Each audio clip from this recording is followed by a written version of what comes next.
Okay, I think we're rolling. Oh, we are we? Let me just pull up this story. Okay, welcome everyone to an ASMR edition of Slayhouse Review. This is Slayhouse Review episode 18, and today we will be covering the story The Particles of Order by Yiyun Lee. And you know what? The first thing that comes up on my phone is the fucking Sally Rooney one whenever I try to pull up the New Yorker, and I don't know why, and it's like a cyclical problem because I keep clicking it thinking that it's like what I want. I was actually thinking about Sally Rooney like in the past week, just because I think Intermezzo, the novel which the excerpt which we read was from a few weeks ago, like came out, and I guess the demand for her is like very high. Like people are reading. Yeah, what a cunt. You know, and actually, I think fuck it's her. because see, I have to literally delete her ass from my browser. This is what you get when you try to. I hope she felt that like in Ireland, wherever she is right now, like see, it's like a it's like a pang in her chest. It's like 5 a.m. She's probably like, somebody my like uterus. Yeah. We should make a Sally Rooney voodoo doll. Wait, that would be stab. this before. Which, like, again, like, and I said this in our Sally Rooney episode, like, I have always been 10 toes down for Sally Rooney, so this like shift of mine towards her is like purely just because I've like finally made peace with the fact that her work like sucks. Yeah, and I think that like, you know, you did your due diligence by like being a Sally girl for a while. You're right. I absolutely gave her the like most humanly possible amount of grace that like any writer deserves. Like I actually really did do my due diligence to like make sure that I like gave her the benefit of the doubt. Like I mean, I kind of all of this kind of feeds into my belief that like whether or not people listen to this podcast or the authors ever like encounter like on some level, I feel like the people we discuss in these stories in this podcast like do feel it in some way, whether they listen or not. I mean, and also in the same way that like, you know, cavemen were like making cave paintings like to this the is void. Like this is our moment. We should just like kill each other. We should kill ourselves tonight, and this will be our like lasting artifact. Is this podcast? And you know what? Life imitates art is kind of the point of this whole story. And you know what? Suicide, killing yourself, true crime, sort of looking into things, all very timely subjects for this story. Super apropos. And I will say, like, I have been, as you know, because I've been kind of frantically texting you about it throughout the week, like, I have been going down a couple of true crime rabbit holes. It really kind of is that time of year. So reading this is a little bit haunting, I will say. John Bonet. I've been particularly girl. When is that literally out? That girl is like one of us, Gabby Petito. Like my coworker invoked her the other day. Oh, she did. I was screaming. Yeah, he did. What did he say? Like, oh, that bitch deserved it. Like, no, it was like there was like a van going by, and I was like, oh god, not the Petito van or something. And I was like, that is so. I kind of feel like it's a name that looms large over our consciousness because it really was kind of like one of those odd pandemic things where like it was still latched on, like, yeah, exactly, and that kind of thing like doesn't exist anymore because just, you know, the mass spread of culture. Of the rare cases where they like did actually find the guy because and like they took care of it. He killed himself, which like probably was due to mounting public pressure, but they also did find him. And like, you know, you hear those horror stories where they got the wrong guy because some nutso on the internet was like, oh, you know, I guess this totally was completely clean, satisfying, and there was a payoff, much like Yiyun Lee alludes in this story to mystery writers. Like the readers of mysteries are always looking for a clean payoff or like a puzzle to yeah, absolutely. And so you know what, Gabby Petito and her murderer did kind of respect the reader-writer contract through that murder. That is like one of the most genius things that I feel like you've ever said. And for that, I'm gonna hit the bong one more time. I have this memory of my ex-bestie. Go, bestie, go. Your delicate demure cough. Nicotine gum. I just swallowed my spit. Oh, my God, yeah, burn, girl, the burn. I've got a pouch lodged in here, and frankly, I'm probably about to replace it because I've just been kind of on a constant stream lately with these pouches. We're on our smokeless, healthy girl. And I will say, for anybody who is kind of in the market, these On pouches, the 2 milligrams, are absolutely a revolution. It's not too much. Like, the Zins always make me feel sick. The Ons, it's like, I feel the nice buzz of I feel, yes, you're brilliant. Yeah, you're brilliant. Oh my god, I love this for us. I love this for us too. Sort of like soft lighting, like we're whispering. It's like late at night. We're kind of doing this on the fly. Glasses on. Yeah, I've got my fake glasses hit the on. bong with me. Hang out with us. Have book club. Yeah. I'm gonna hit the bong. Shall we make popcorn? You know, like yeah, perhaps you can like absolutely make popcorn. Like you watching. I fucking love popcorn. But anyways, fuck, what was I saying? I make the best like homemade, like you can make it taste like barbecue flavor, kind of like barbecue kettle. It's like you put like brown sugar and like salt and paprika and like a few other things. And you know what? I believe that you are able to do that well. You can make them taste like Lay's chips. When you can make them taste like Lay's chips. But when you say that to me, I like just immediately think like that sounds like such a pain in the ass to have to like caramelize the brown sugar. Although I did go through. It just sort of coats it. Oh, okay, Slay. Oh, it's just like brown sugar itself. You're not like kettle corn. Yeah, I see. I've certainly done the whole like homemade kettle corn thing, and I will say it's probably delicious.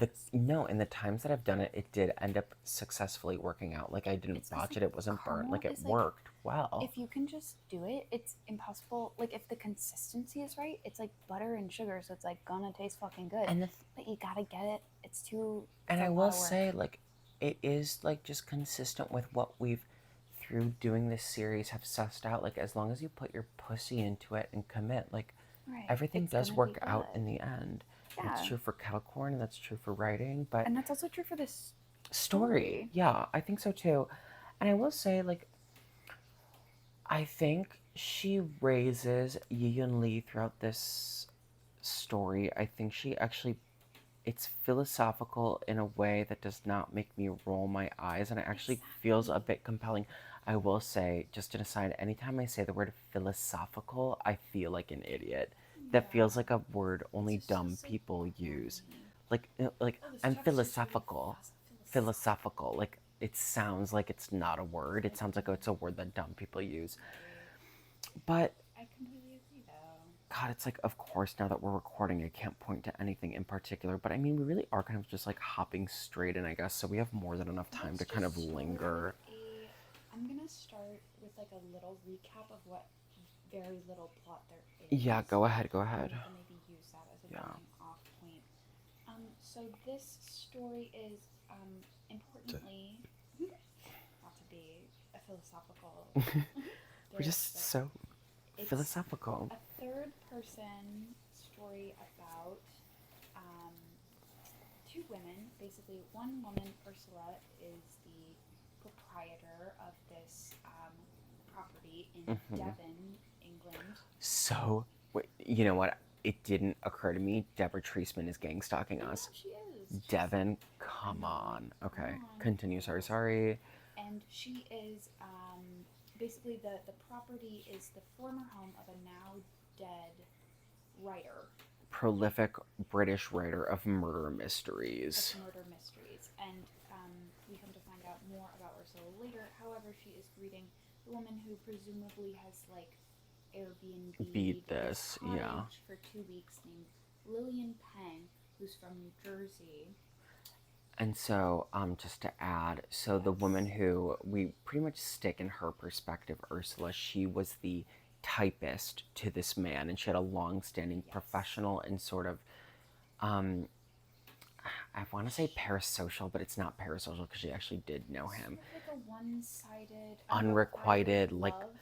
But then we do also get, and that's again another asset to this story, is there really are like some layers to chew on here, where it's like, gives you something to think about. And we'll get to, I will dig into what I mean by saying that. But unrequited, maybe not exactly unrequited, but for all we know, unrequited. She worked as his typist for a long time, and now that he's dead, she's now the manager of this property, which is kind of like an Airbnb like fan attraction to readers of his books. They'll come here to stay and see, like, you know, how he did the damn thing. And so Ursula, she is like surprised that this woman Lillian like doesn't even know who this murder mystery writer is. Yeah, But this she's woman like, like does not oh. give a fuck, Lillian. And then we come to find out that this woman Lillian is actually a writer, like an academic, but she is interested in another writer, a real Oh writer. God, it's something Trevor. His last name is Trevor.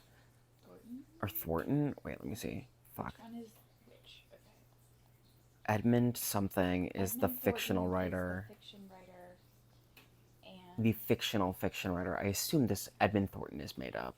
yes, I think that person But is made up. she does invoke a William real Trevor. writer. William Trevor. So William Trevor is a real Irish writer of fiction who also lived in Devon and is brought up because Ursula's like they're like talking. This story is mainly a dialogue between these two women, Ursula and Lillian, and Yeah. in the like beginning stages of their like extended dialogue, they bring up Ursula brings up that this William Trevor, is that his name? Yes. Yeah, William Trevor also lived in Devon, and this is a point of connection between the two. They both are familiar with William Trevor's work. Right. And so basically the rest of the plot is actually just the two of them Talking and which is interesting because they sort of start asking each other, like Ursula is sort of first prodding her to see. Sorry, that's it. Lillian has requested the place for 2 weeks, but asked, is it available to perhaps extend? Ursula doesn't want to commit and say one way or another. She's like, maybe this woman's crazy. She's sus. Yeah. Maybe she's gonna kill herself. Like, she's paranoid at the arrangement, and right. and I will say, gotta suss it out. an asset to Yiyun Lee's writing here is like you can tell the anchor perspective, which is Ursula, is someone who's been kind of immersed in mystery writing and sees the world through the perspective of someone who reads a lot and directly engages, as she was the typist for this prolific mystery writer, with like crime fiction. The way she's processing the information she observes about Lillian is like through the mind of someone who assumes at any given time that some sort of crime or murder could happen. And I will say, the way that she just wrote through this was convincing is the right word, but it sold me because I also was feeling suspicious of Lillian when she was first introduced. Like, oh yeah, this bitch is gonna like either kill herself or she's like anorexic or there's some like weird unhinged aspect to her. But there's not. But the way that it's written would kind of the perspective is very evident through the third person narration, and it all checks out. It's really well done in my opinion. The other thing that's interesting is that this woman Lillian is reading Euclid's. I have no familiar. It's like geometry. Yeah. She's reading like geometry theory of like geometry, like fucking math. And so I do think it's like kind of a nice touch if we're talking like sort of craft here that like Lillian has this thing that she's reading that is like completely foreign to Ursula, and like Ursula is like sort of the same about these like crime novels, right? She's like, immersed in them, and Lillian doesn't know anything about them. But then this one like writer that they do share is the William Trevor, and they both seem there's like apparently an allusion here, and this is where I've never read him, so I don't know of like a woman or two women in his story something that are like, gonna kill themselves. I don't know. I got a little lost in the Oh no, so I think what it was is, and so another thing that I need to mention about this piece is this really is kind of snobbish in the sense that it's like chocked full of philosophic and literary allusions. Like this story is written by a well-read woman, and both of the characters in this story are well-read and widely read, and so this like discourse between the two is almost like Greek in the sense that it really is like a probing sort of discussion of multiple themes using evidence from different prior thinkers, writers, as well as being informed by the two women's like lives leading up to this point, and then on a meta level, the writer's life leading up to this point. But we'll get to it. But no, to clarify, um, so a big portion of the dialogue between Lily and Ursula is contrasting the writing between real life writer William Trevor and fictional crime writer Edmund Thornton. And so, but through their discussion comparing the two, they realize that both have an internal logic that's not a logic but based off of just intuition and something. And so the like contrast that's being made here is that Ursula in her mind is able to see and work through how, if this was like a crime story, a story that Thornton wrote, one of the stories that she would have, typed up, she could see either of these women, like, killing themselves, one or the other killing the other one. But real writer William Trevor's writing is all about enduring things and sort of suffering, but never actually perishing, which is what both of these women are doing in their life. And then on top of that, there's another layer of the fact that Yiyun Lee had a close relationship with this Trevor guy in real life, and her. Oh, we didn't get to this point yet. Yeah, so this is Lillian, crazy. It is because there's one more that you're missing yeah, that I'll fill in. yeah, So. but to kind of catch up our summary to where we're going in this discussion, Lillian reveals to Ursula through their extended dialogue that she had two sons and both of them killed themselves, one 6 years ago and one 6 months ago. Lillian, who is a prominent Chinese American writer, due to the suicides of both of her sons, is now the subject of Chinese netizen conspiracy theories, alleging that she pushed both of her sons to suicide in some way. Right. Yeah. And another important point when we're untangling all of these sort of like layers is that in going back like now deeply into the story, Ursula knows the writer himself in the world of the story of the mystery novels. Oh. And so one thing that I didn't think about that. You're right. Really kind of well done and not overdone here is that like we don't exactly know what the ultimate like relationship between Ursula and the what is his fucking name? The fake one, Edmund Thornton, I think. We don't know what her relationship with Edmund is per se, but when Ursula is sort of like thinking in her memories of him, she would like sort of notice that like, for one example, once he like commented on her, the author Edmund commented on Ursula's like hazel eyes. Yeah. And then she said something to the effect of like, oh, they're the same as my mother's or something. And then she noticed when she was typing up Edmund's that stories, then that in his story, so we're now several layers. She does a lot of cool stuff in this story. I will say it's really that would dense. Show up that would have hazel eyes. So then Ursula's reading this sort of thing like, is this an acknowledgement? Like, does he know how I feel about him? Does he not know? And then he must know on some level. In addition to that, it starts to get cool because in the terms of the story, we, as you said, we don't necessarily get a full exact picture of what this exact dynamic was. Like, we don't really know for sure how many times he would allude to this, but in the beginning of this story, the narration mentions that Ursula had started to take it upon herself to change reoccurring names of victims and background characters in his story, and he would reuse a lot of the same names and physical features between books.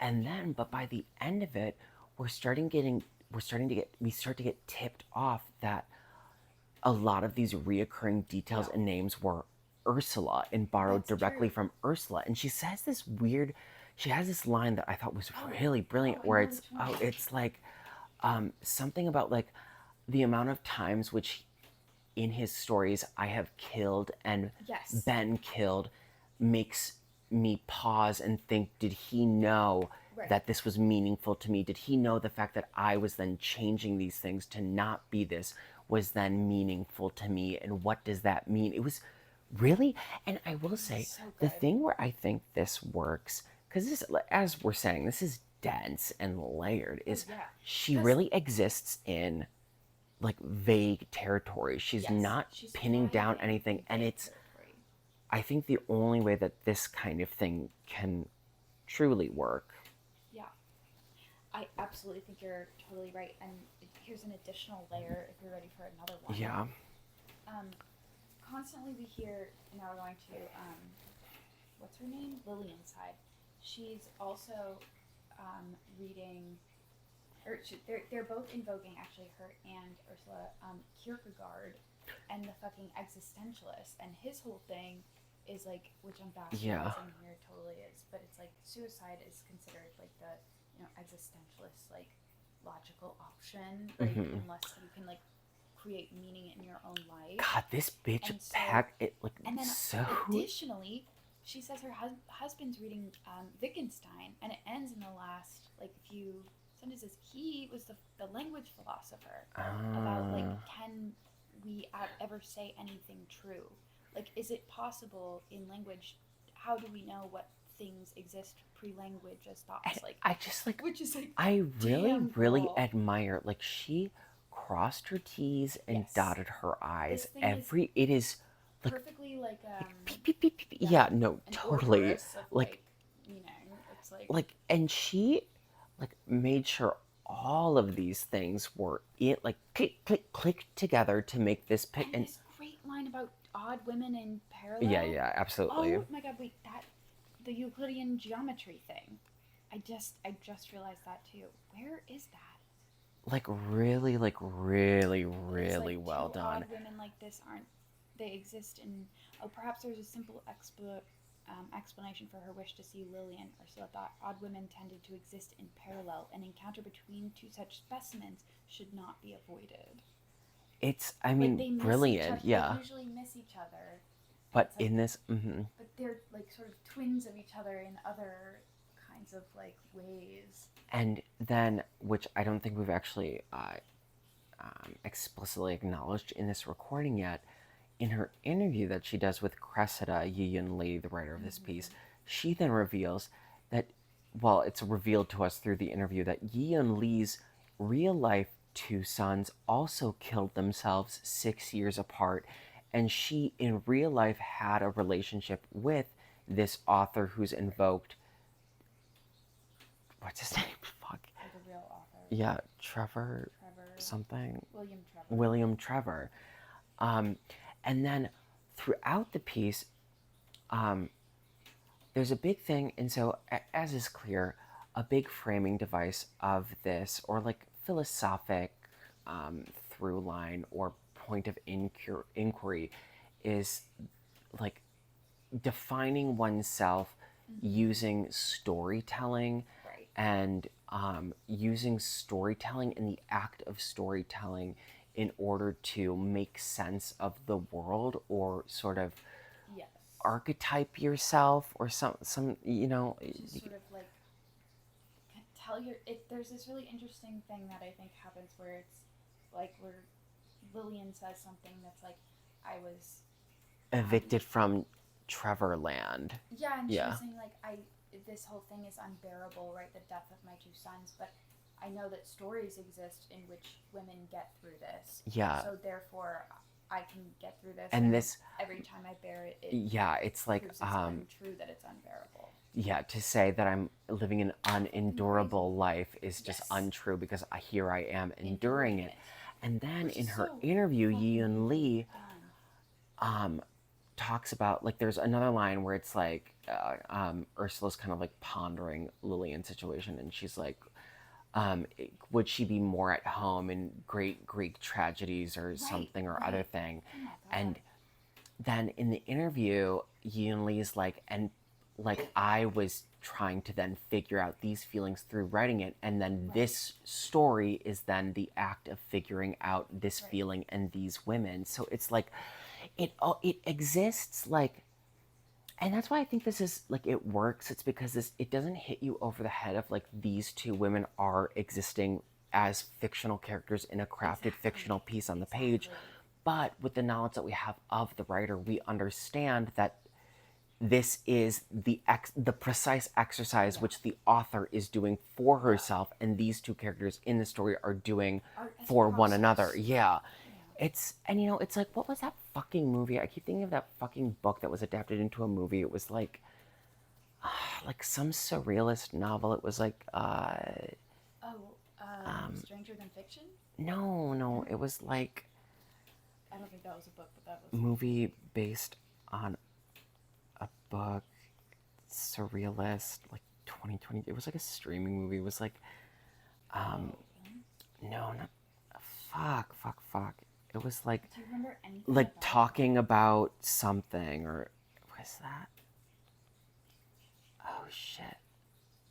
And it was like a woman or like a girl is like at like, I don't know, like a house, and she has like an extended dialogue with like a guy, and it's about like suicide or something. And then she realizes that it's basically Broom of the System by David Foster Wallace, but it's like a different thing. Fuck, wait. This is gonna really, really bother me because I was thinking of this the whole time. I have been like processing this story. Broom of the System. Similar. Maybe the title had something to do with like a fish? Oh.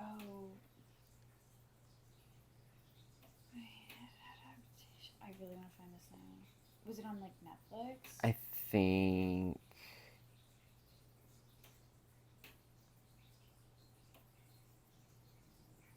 It sounds like a. Well, I saw a different surrealist Netflix thing a long time ago, but it was. What was it? Because that might be it. I'm thinking of ending things. Yes, no, that is exactly what I'm. Yeah. Wait, really? Yeah. Oh, Slay, I've seen what. that. It's so. That was such an incredible movie. Wasn't it based off of a book? Was it? It's they're in a car for most of it, and then in his house. Yes, it is based off of a novel, and I'm honestly I know nothing about this bit besides the like vague recollection of the it comes up with this suicide hotline. I know. Yeah. No. Oh yeah. I thought this was fantastic. I thought this was so weird. But does that kind of like check out? It's like. Oh, it does because that movie actually puts a lot the ending, which I won't spoil and I don't quite exactly remember, but it sort of like calls the entire thing into question, like the entire movie. Yeah. Like, what is real and the what's guy not who real. did it also, it's Charlie Kaufman, who is, being John Exactly. Malkovich, Eternal Sunshine of the Spotless Mind, Synecdoche, And Jesse which Plemons. I've never seen that Synecdoche New York movie, but everyone always invokes it all the time when they want to like seem like they're somebody. But yeah, it's like really lofty fiction, which it's I like, like it. and you know what? Even throughout, okay, and when they're discussing the work of the crime writer, the fictional crime writer, Edmund Thornton, which let me just double check and make sure this guy is not real. I'm pretty sure he's not real. The crime writer, right. Yeah, I don't think he's real. They talk about like, oh fuck, where was I going with this?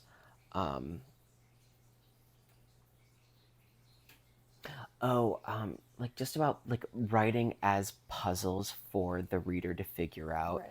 and how that's what defines the mystery genre. And initially, that information is kind of presented, and I feel like most people presented with the sentiment that a writing is like a puzzle for the reader and writer to mutually find out would be like, they would kind of dismiss that and find that to be kind of like low base, sort of like shitty writing. But here that concept is applied to like, concepts of existence. It And feels more, yeah, like lifelike in some way, that it's not clear cut, it's not like. and it is like, and it does replicate the sensation of like ruminating about tragedy and like senseless kind of life events that cannot be cracked, but feels like, yeah. To keep going, and it's. So I mean, it's really successful. And like Miss Yiyun Lee certainly is like cooking with gas, and she is gonna be. I'm calling it now. Like I am actually gonna try and read her other stuff because like. Yeah, actually, I might like pick something up. And again, it's like, it's like not necessarily my thing, where it's like I would still only give this a 4 out of 5 in the sense that like I don't feel like this is perfectly tailored to my personal tastes. Yeah. But from a craft perspective, I think this really is the tightest like well crafted piece of fiction that we've read so far doing this project. I agree. It's kind of like a masterstroke of someone who really understands What how to to write. Yeah. right.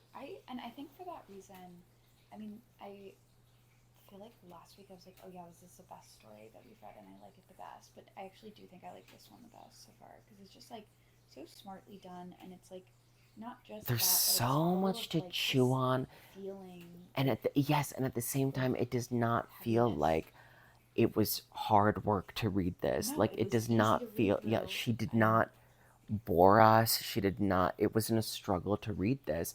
But yeah, in doing so, she still gave us a lot to chew on yeah, and and I ponder. will be continuing to chew and ponder. Yeah, not to be like so earnesty pilled in this Yeah, I episode. totally realize the same, but like, And I do kind of feel it's like I good. am sort of like only half kind of explaining the things I want to Well, I think you've been express. totally coherent and like Thank you said so some much. really actually incredible I just need to hear things. positive Let affirmations Marco know constantly. if you think Yeah. that he's making strong Let arguments Marco know if and you raising would valid sleep points with him in based off of discussion. his discussion of the piece The Particles of Order by Yiyun Li.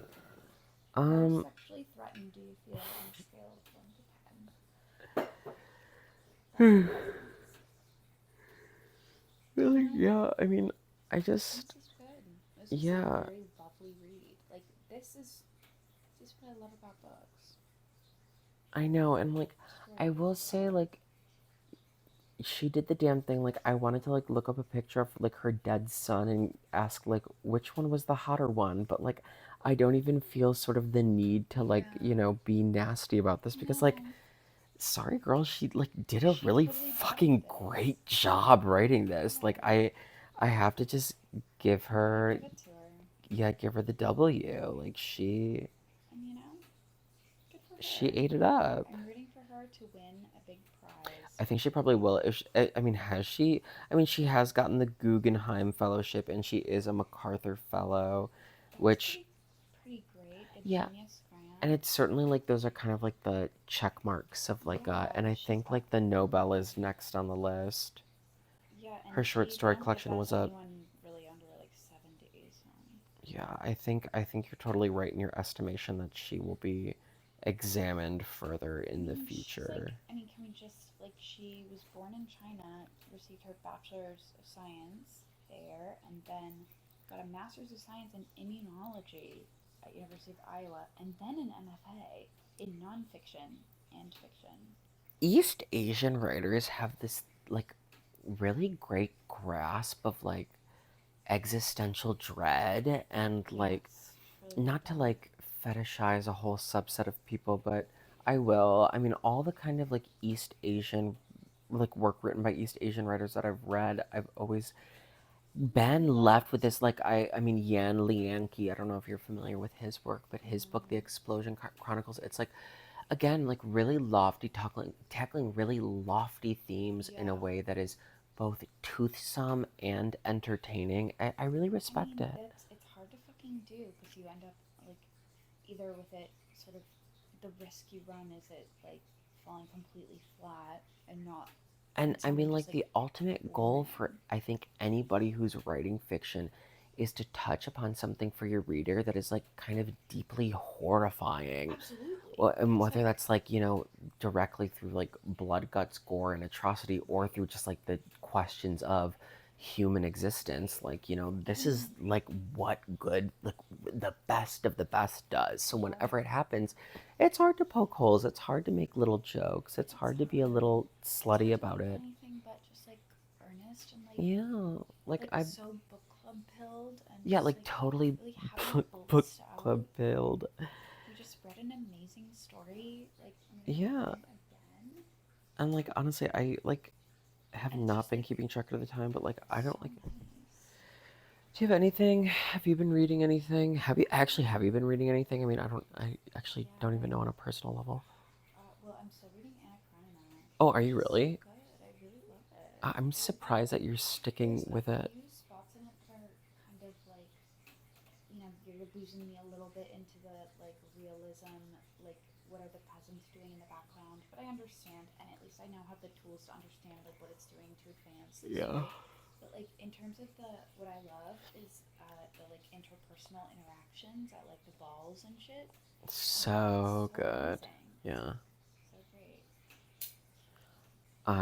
As you know, because I haven't shut up about it, I continue to read the Anna Dorn, and I will say I need to issue kind of an embarrassed retraction of like any sort of like intimidation or like reverence I felt towards Anna Dorn or competition.